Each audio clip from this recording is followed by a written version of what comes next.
Lu pernah sadar gak sih kenapa tanduk kerbau itu selalu kelihatan kayak senyum? Padahal yang kita lihat di atap rumah gadang Minangkabau itu bukan cuma tanduk kerbau yang lagi happy. Sumpah deh, kalau lu cuma nyebut atap gonjong itu cuma tanduk kerbau, lu sama aja cuma lihat sampul buku, tapi nggak pernah baca isinya.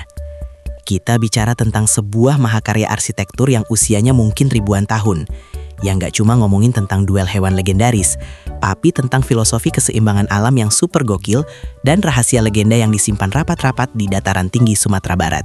Bayangin ini, di tengah hutan tropis yang lembab, di atas lempeng bumi yang kerjanya gerak melulu, berdirilah rumah-rumah yang menjulang dengan atap melengkung tajam, seolah siap menembus langit. Rumah ini, secara fisik, adalah perwujudan dari pepatah Minang paling terkenal, alam tak kambang jadi guru. Alam terkembang, alam semesta, dijadikan guru kehidupan. Tapi gimana caranya filosofi segede itu bisa masuk ke dalam sepotong atap ijuk dan bambu? Kebanyakan orang, termasuk gue awalnya, cuma tahu cerita kalau bentuk itu didapat dari kisah kontes adu kerbau antara rakyat Minang dengan utusan dari Jawa. Kerbau Minang yang kelaparan dipasangi besi tajam di tanduknya, dan pas adu, dia nyeruduk perut kerbau lawan karena dikira itu induknya. Menang dan jadilah lambang kebesaran, tanduk kerbau. Cerita ini asik, drama, heroik. Tapi bro, itu cuma intro sejarah yang disederhanakan buat turis. Faktanya, bentuk gonjong itu sudah ada jauh sebelum pertarungan legendaris itu terjadi. Filosofi aslinya jauh lebih tua, lebih spiritual, dan jauh lebih mind-blowing. Gini, coba lo lihat lagi atap itu. Lo lihat 4 sudut runcing di setiap sisi rumah gadang yang paling otentik. Bukan cuma satu lengkungan, tapi ada 4 gonjong yang berdiri tegak. Kalau itu cuma tanduk kerbau, kenapa harus banyak-banyak? Kerbau mana yang tanduknya bertingkat-tingkat gitu? Ahli budaya Minang bilang, gonjong adalah representasi visual dari 4 pilar kosmik, atau yang mereka sebut dalil nan 4. Pertama, ujung gonjong yang paling runcing menunjuk lurus ke langit. Itu adalah representasi dari ketuhanan yang Maha Esa. Syara mengato, adat mamakai. Hukum agama dan adat berjalan seiring. Atap itu pengingat bahwa semua kehidupan berada di bawah kedaulatan yang di atas. Kedua, lengkungan kebawar dari atap itu yang kemudian menaungi rumah merepresentasikan bumi dan rakyat. Ketiga dan keempat, sudut-sudut sampingnya mewakili Niniak Mamak dan Cadiak Pandai.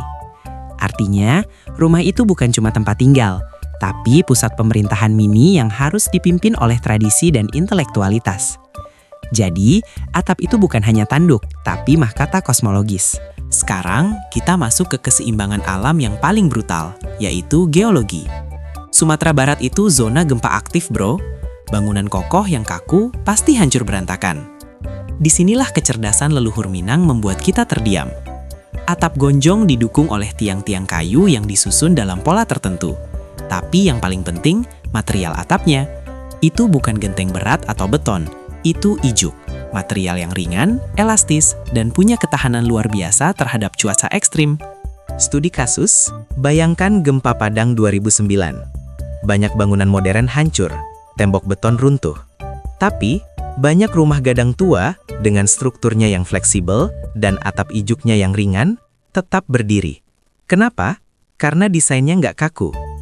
Keseimbangan tekanan, atap yang curam memastikan beban angin terdistribusi. Keseimbangan material, kayu dan bambu memungkinkan seluruh struktur bergoyang saat gempa, bukannya patah. Ini adalah arsitektur yang menari bersama alam, bukan melawannya. Oke, kita sudah bahas kerbau, kosmos, dan gempa. Sekarang kita masuk ke bagian yang jarang banget dibahas, bahkan di kalangan akademisi. Rahasia gonjong yang lebih tua dari Tambo. Banyak cerita di Minangkabau yang disimpan melalui nyanyian atau legenda lisan, bukan tulisan. Salah satunya terkait dengan filosofi 4 gonjong yang mencerminkan 4 aliran sungai utama di Minangkabau, atau lebih dramatis lagi, perjanjian lidah emas. Plot twist. Dikatakan bahwa bentuk atap itu, terutama lekukannya, bukan hanya terinspirasi dari tanduk kerbau, tapi dari perahu terbalik.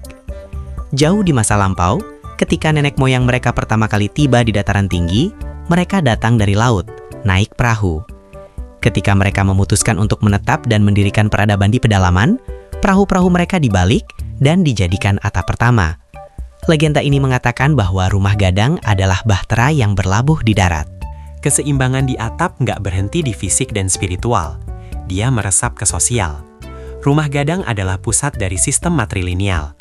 Ini adalah rumah bagi banyak keluarga yang diikat oleh garis keturunan ibu. Semua hidup di bawah satu atap gonjong yang sama. Kepemilikan. Rumah gadang dan tanah adalah milik kaum perempuan. Hak pakai. Semua anggota keluarga punya hak untuk menggunakan dan berlindung di bawah atap itu, termasuk para suami yang datang dari klan lain. Kita kembali ke ijuk. Kenapa ijuk? Genteng itu panas. Seng itu panas banget dan berisik.